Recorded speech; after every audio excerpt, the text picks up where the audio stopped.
Okay continue. तो हमने यहाँ पर लिस्ट को सफल किया, देखिए वैल्यूज़ चेंज हो गई। फिर से हमने क्या किया, सफल मेथड चलाया और फिर से मैंने क्या किया, लिस्ट प्रिंट किया। देन तो वैल्यू मतलब क्या कहते हैं, अपने आप से रिसफल हो गई। ठीक है।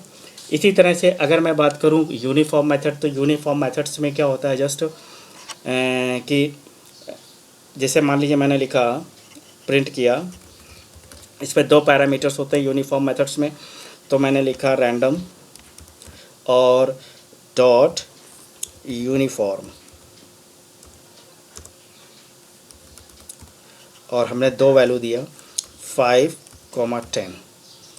ओके। तो यूनिफॉर्म सिंपली क्या करता है, जस्ट रैंडम नंबर फ्लोट और such that N X less than और इक्वल टू द और इज लेस देन, मतलब 5 से और 7 के बीच में। ठीक है।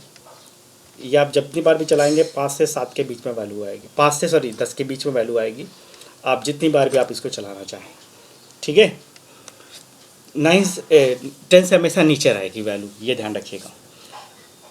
इसी तरह आप, तो यहाँ पर हमारे रैंडम नंबर्स ख़त्म होते हैं। अब हम टिक्नोमेट्रिक्स हैं कुछ, तो टिक्नोमेट्रिक्स से रिलेटेड जैसे आप मान लीजिए आपने हमारे पास कई तरीके के फंक्शंस होते हैं, जैसे number function, number cos, cos method, assign method हैं, अटाइन मेथड, अटाइन टू, इस तरीके से हमारे पास टिक्नोमेट्रिक फंक्शंस होते हैं।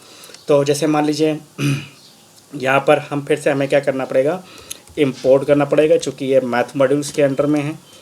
ठीक है। तो मैथ मैंने इंपोर्ट कर लिया। अब आप जो भी आप करना चाहें यहाँ पर प्रिंट एक कॉस में हमने मान लो वैल्यू निकाली 0.64, दैट्स ऑल।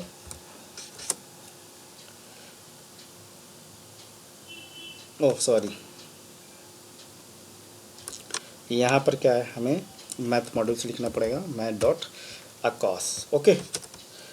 तो आप इस तरीके से चाहे जिस तरह की वैल्यू निकालें, आपने cos 0 की वैल्यू निकाली। ठीक है। तो cos 0 विल बी, ठीक है, 1.5 समथिंग होती है। -1 की अगर आप वैल्यू निकालना चाहें cos में, तो मैंने यहाँ पर क्या किया, -1। ओके। देन तो उसकी वैल्यू बता देगा। तो हर तरीके से आप, इसी तरह से हम साइंस मेथड का भी निकाल सकते हैं।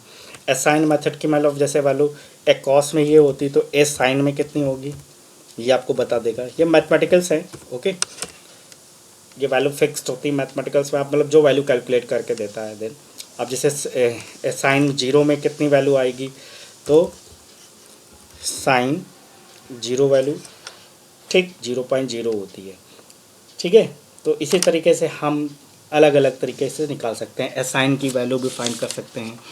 और हम अगर चाहें तो क्या कहते हैं, एटाइन वैल्यूज़ भी निकाल सकते हैं। जैसे मैंने लिखा आप प्रिंट, मुझे 6.4 एटाइन 2 की वैल्यू चाहिए, तो यहाँ पर मैंने लिखा एटाइन।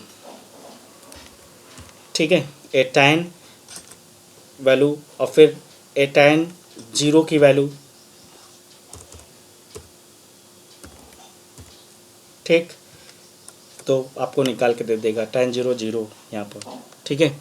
और जैसे tan -1 या 1 कितनी होती है, then value will be 0.78। Okay. इसी तरीके से हम tan 2 की वैल्यू निकाल सकते हैं। tan 2 में हमारे पास 2 पैरामीटर्स होते हैं। अभी तक हमारे पास सब में क्या है कि एक सिंगल पैरामीटर था। तो tan 2 में हमारे पास 2 पैरामीटर्स होते हैं। जैसे मान लीजिए मैंने लिया tan 2, तो tan 2 हो गया। देन और यहाँ पर वैल्यू मैंने दिया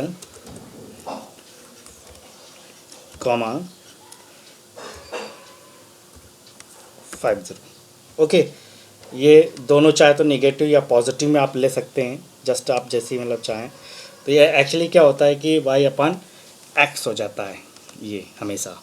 ठीक है। y/x हो जाएगा। ये y है एक पैरामीटर, एक x है, तो y/x पैरामीटर।